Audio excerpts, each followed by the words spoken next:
The moment Marcus Chen pushed open the front door of his penthouse at 2:47 p.m., 3 hours earlier than planned, he heard his daughter's scream pierce through the marble hallway. What he witnessed in the next 5 seconds would shatter his world and rebuild it in ways he never imagined. His 4-year-old daughter, Lily, stood trembling in the kitchen doorway, her pink dress soaked and dripping. His mother, Helen, sat collapsed on the floor, gray hair plastered to her face, her cardigan drenched in what smelled like rancid mop water. And standing above them both, holding an empty bucket with a cruel smile twisting her perfectly made-up face, was Victoria, his fiancée of 8 months, the woman he'd planned to marry in 6 weeks. Marcus had built his tech empire on the principle of reading situations quickly, making split-second decisions that turned millions into billions. But nothing in his corporate warfare had prepared him for this moment of domestic horror. His body moved on instinct, crossing the distance to his daughter in 3 strides, scooping her into his arms as she buried her sobbing face into his shoulder. "What the hell is going on here?" His voice came out low, dangerous, a tone his business rivals knew to fear. Victoria's expression shifted rapidly from shock to practiced innocence. The transformation so swift, it would have been impressive if it weren't so nauseating. "Marcus, you're home early. This isn't what it looks like, I swear. Your mother had an accident, and I was just trying to—" "Don't." The single word cut through her explanation like a blade. He gently set Lily down and moved to help his mother, whose hands were shaking as she tried to stand. At 68, Helen Chen had survived immigrating to America with nothing, working 3 jobs to put Marcus through college, and battling breast cancer twice. She'd never looked as defeated as she did in this moment. And that broke something fundamental in Marcus's chest. "Mom, are you hurt?" He helped her to her feet, his $2,000 suit absorbing the dirty water from her clothes without a second thought. Helen's voice came out barely above a whisper. "I'm okay, son. Please, don't make a scene. It's not worth— Tell me what happened." He kept his eyes on his mother, refusing to look at Victoria yet. If he looked at her now, he wasn't sure what he might say or do. His mother's silence spoke volumes, but Lily's small voice filled the void. "Miss Victoria said Grandma was a burden. She said we're both parasites eating your money."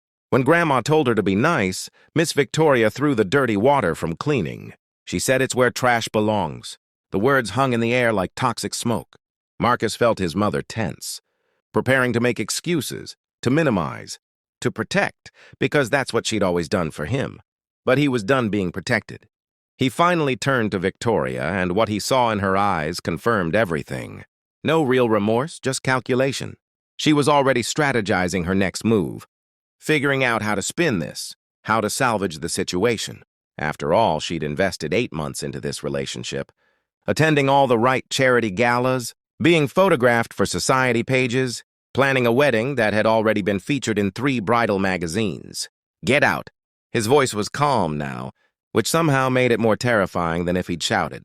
"Marcus, please, let me explain. The stress of the wedding, your mother's been so difficult about the planning, and that child—" She caught herself, but too late. The mask had slipped completely. "That child is my daughter. My daughter, Victoria. Did you really think I'd marry someone who treats my family like this?" He pulled out his phone. "You have 30 minutes to pack your things and leave. Everything you didn't bring with you stays here. The credit cards are canceled as of right now. The car service will take you wherever you want to go. But after that, you're on your own." Victoria's face transformed again, this time into something ugly and desperate. "You can't be serious. Do you know who my father is? The connections I brought to your business? The merger with Ashton Industries is dead. I'll take the financial hit. It's worth every penny to get you out of our lives."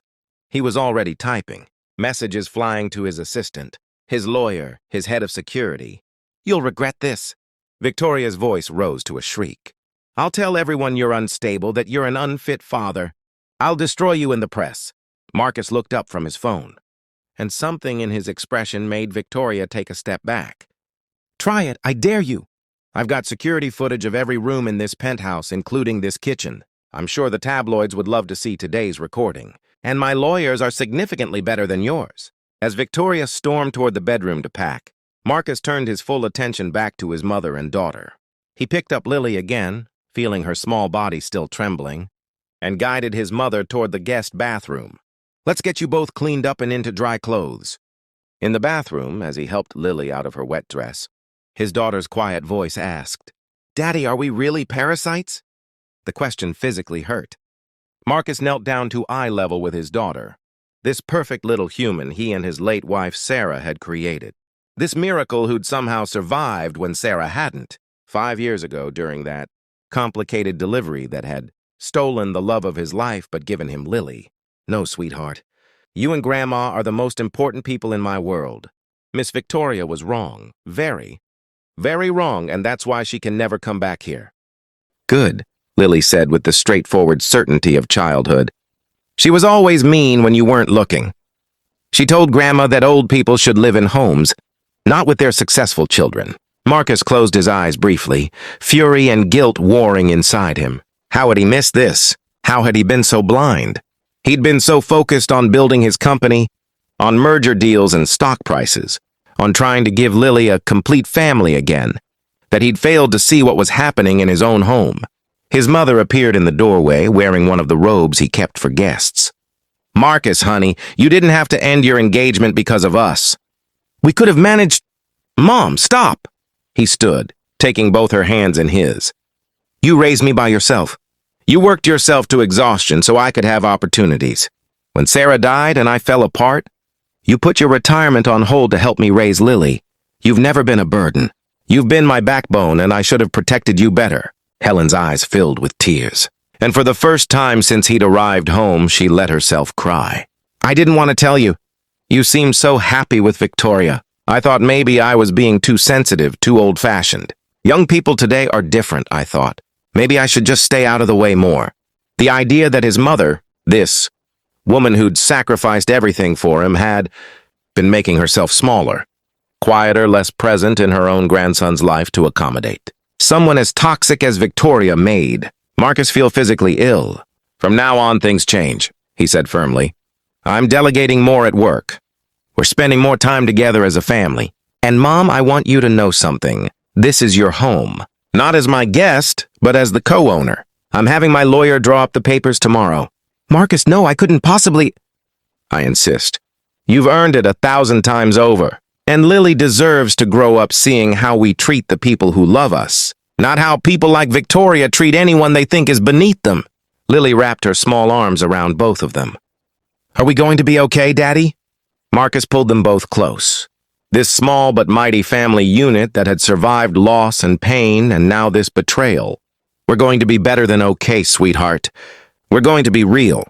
2 hours later, Victoria was gone. Marcus sat on the couch with Lily curled up on one side and his mother on the other, watching a Disney movie none of them were really paying attention to. His phone kept buzzing with messages, his assistant confirming the security footage was backed up in multiple locations, his lawyer outlining their bulletproof legal position, his PR team preparing statements in case Victoria tried to go public. But those things felt distant and manageable compared to the warmth of his daughter's head on his shoulder and his mother's hand in his. "Daddy?" Lily asked during a commercial break. "Yes, sweetheart? When you find a new girlfriend someday, can we meet her first? Me and Grandma? Before you decide to marry her?" Marcus smiled despite everything. "Absolutely. In fact, if Grandma and you don't approve, there won't be any marriage." "How's that?" Lily nodded seriously. "Good. We have better taste than you." Helen laughed, really laughed, for the first time that day, and the sound filled. Marcus, with more satisfaction than closing any billion-dollar deal ever had. That night, after Lily was asleep and his mother had retired to her room, Marcus stood at his penthouse, window looking out over the glittering Manhattan skyline. He'd lost an 8-month relationship and a potentially lucrative business merger. But he'd gained something infinitely more valuable: clarity. He'd built an empire but almost lost sight of why he'd built it in the first place: to provide for and protect the people he loved. Money, success, social standing, none of it meant anything if he was sharing his life with someone who treated his family with cruelty. His phone buzzed one last time. A text from his mother. "Thank you for choosing us. I love you." He typed back quickly. "Thank you for always being worth choosing." "I love you too." Marcus. Chen had arrived home 3 hours early and found his world turned upside down. But sometimes he realized the best things in life come from the moments we didn't plan, from showing up when we're needed most, from having the courage to see what's been hidden, and from choosing love over convenience every single time.